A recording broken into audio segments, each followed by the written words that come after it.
तो आप लोग जो है अपनी बात रख सकते हैं, किस विषय पर कहानी सुनाई जाए। सर परोपकार क्यों करना चाहिए, नहीं करना चाहिए, और करना चाहिए तो कैसे करना चाहिए। हाँ, इनका विषय है, बैठे ठीक है। बहुत महत्वपूर्ण विषय है, परोपकार हमको करना चाहिए या नहीं करना चाहिए।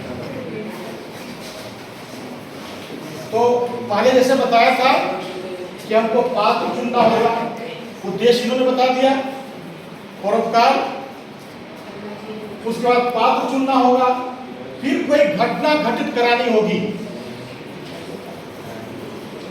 जिसमें दो पात्रों के बीच द्वंद्व हो,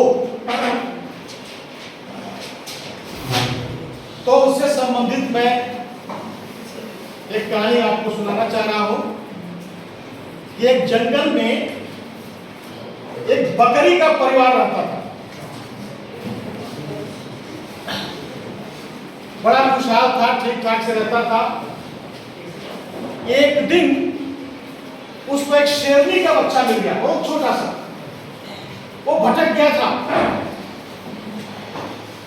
अब जानते हैं कि शेरनी और उधर बकरी दोनों तो पटती नहीं है, अगर बकरी को खा जाए शेर तो खा जाए, उसका तो भोजन है। उसके बावजूद भी बकरी सब कुछ जानते हुए भी उस बच्चे पर उसको दया आई, प्रेम आया, उमड़ा करुणा आई, वात्सल्य उमड़ गया, और उस बच्चे को, शेरनी के बच्चे को ले जाकर के पाला पोसा, दूध पिलाया, बड़ा किया। कुछ दिन के बाद पहुंचते हुए शेरनी अपने बच्चे तक पहुंच गई, और जब शेरनी को पता चला कि ये बकरी हमारे इस नन्हे बच्चे को, जो असहाय था, भटक गया था, इसका पालन पोषण किया अपने बच्चे की तरह से, तो बहुत प्रसन्न हुई शेरनी, और उसने कहा बकरी से कि आज से मैं तुम्हें अभय दान देती हूं, इस जंगल में तुम जहां चाहो जाओ, जैसे चाहो रहो, तुम्हारा कोई बाल बाका नहीं कर सकता है, मैं तुम्हारी रक्षा के लिए हमेशा तैयार हूं। बड़ी खुश हुई, वाह, परोपकार का ऐसा फल कि आज मुझे डरने की आवश्यकता नहीं है। इस जंगल में विभिन्न प्रकार के जानवर रहते हैं, हमेशा खतरा बना रहता है, लेकिन आज शेरनी के संरक्षण में है, अब मेरा कोई कुछ बिगाड़ नहीं सकता। ये बात जंगल में आग की तरफ फैली, और सब लोग प्रेरित हुए कि भाई परोपकार करना चाहिए। ऐसे ही एक चील, जो गिद्ध जात का पक्षी है, चील का नाम सुना होगा, उसने भी सुना, बहुत प्रेरित हुई, और एक दिन बारिश हो रही थी और कुछ चूहे के बच्चे पानी में डूब रहे थे, और उनको अपनी भी नहीं मिल रही थी, हो सकता है पानी से भर गई हो, उसकी मां भी नहीं दिखाई पड़ रही थी, हो सकता है कहीं बह गई हो, भर गई हो, कुछ भी हुआ हो। उसको दया आ गई कि इन बच्चों की रक्षा का दायित्व मुझे लेना चाहिए। उनको पानी से निकाला, ऊंचाई पर ले गई, और बारिश लगातार हो रही थी, इसलिए अपने पंखों से उन्हें ढक दिया। जब तक बारिश होती रही तब तक उस बरसात से उसकी रक्षा करती रही अपने पंखों के द्वारा। बारिश खत्म हो गई तो सोचा उन्होंने, चील ने सोचा कि अब तो ये सुरक्षित हैं, ऊंचाई पर भी रख दिए हैं, और इसके माँ भी आई जाएगी यहाँ पर आकर के, जो है हो सकता है मुझसे डर रही हो, आ जाएगी, ले जाएगी।